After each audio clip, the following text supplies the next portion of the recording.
Hey guys, it's me Hacks from the future.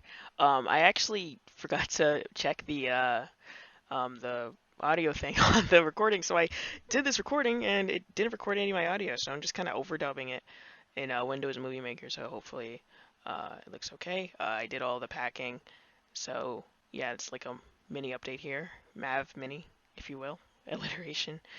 Um, so yeah, I just gotta wait for me to. There you go. I'm like, it's like an abridged series, sort of.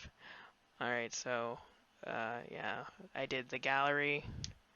I set up controller and keyboard inputs for that. So, yeah. And I took away the scroll bar for both of them.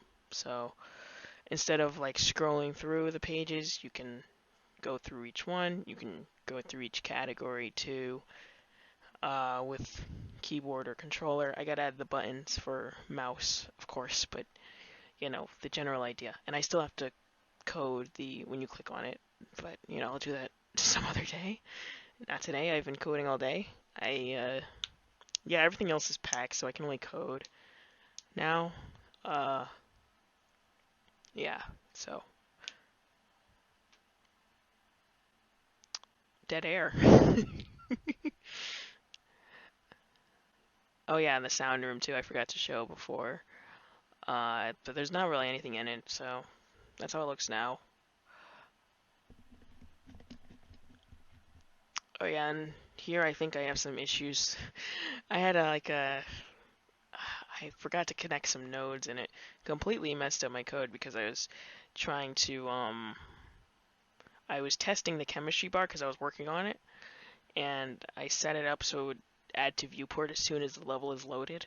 But then when I redid the connections for um, to put it back the way it was, I forgot to connect a few nodes, so that's why it's giving me an error here, and I am going to look for it live and on air, if you will. Some boomer tech support live on air.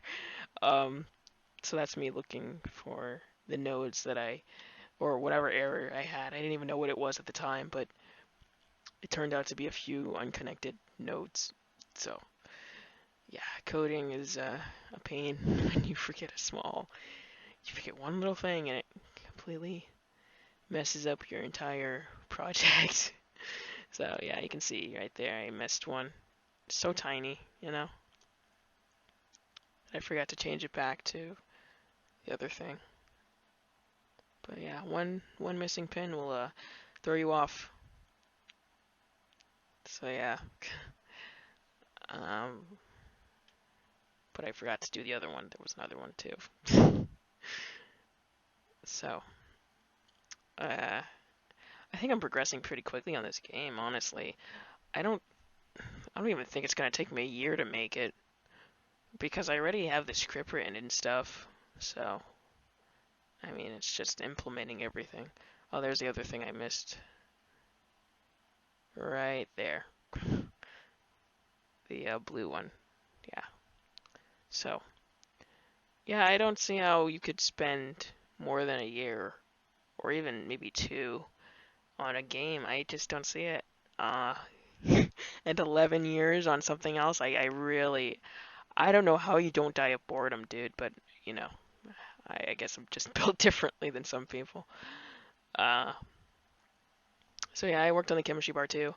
I added keyboard and gamepad support for that.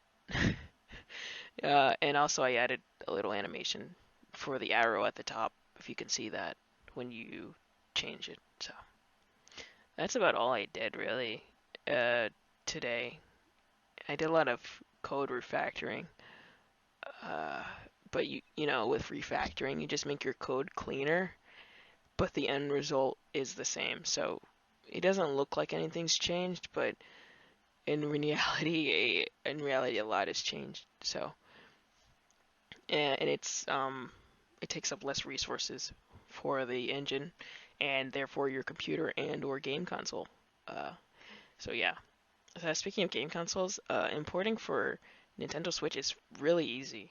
Like the ESRB doesn't even have to look at it. It's like a self-automated process, which is really cool. But yeah, so there's some of the code I did today.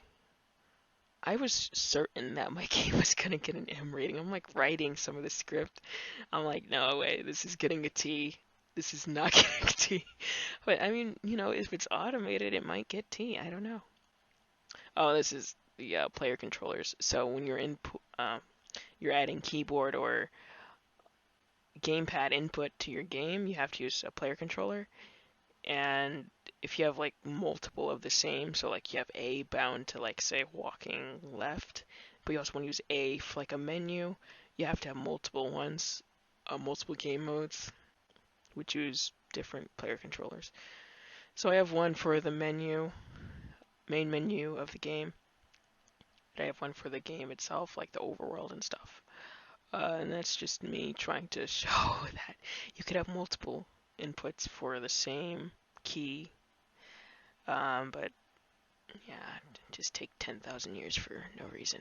Uh, so yeah, I'm hoping my game gets a T rating. It's probably not going to get a T rating, but then again, Shadow the Hedgehog with like curses every 5 seconds has an E10 rating. I don't know how that got any. It has guns, It's like what? I don't know. E10, but yeah, whatever. Uh, I mean, there's blood in my game, so I think it's gonna get an M rating. Phoenix Wright got an M rating for like a little bit of blood. It's like what? Phoenix Wright really? But okay. So yeah, there's some other code I did. Make sure to comment your code because when you look back at it in like a year, you're not gonna know what it is. So just comment everything, Make it easy for yourself. But yeah, this is just a mini update I did. And there probably won't be another one for a while. I actually have to write something for my honors thesis, so that's due in like 9 days, so I have to get on that. But yeah, stay tuned, I guess. And hopefully next time I'll have dialogue done and interactions done. And after that, oh, I gotta do the volume thing too. And then after that, saving and loading too, I gotta do. I'm just trying to make sure the UI is completely done before I do any gameplay, because, oh, the video's almost, okay,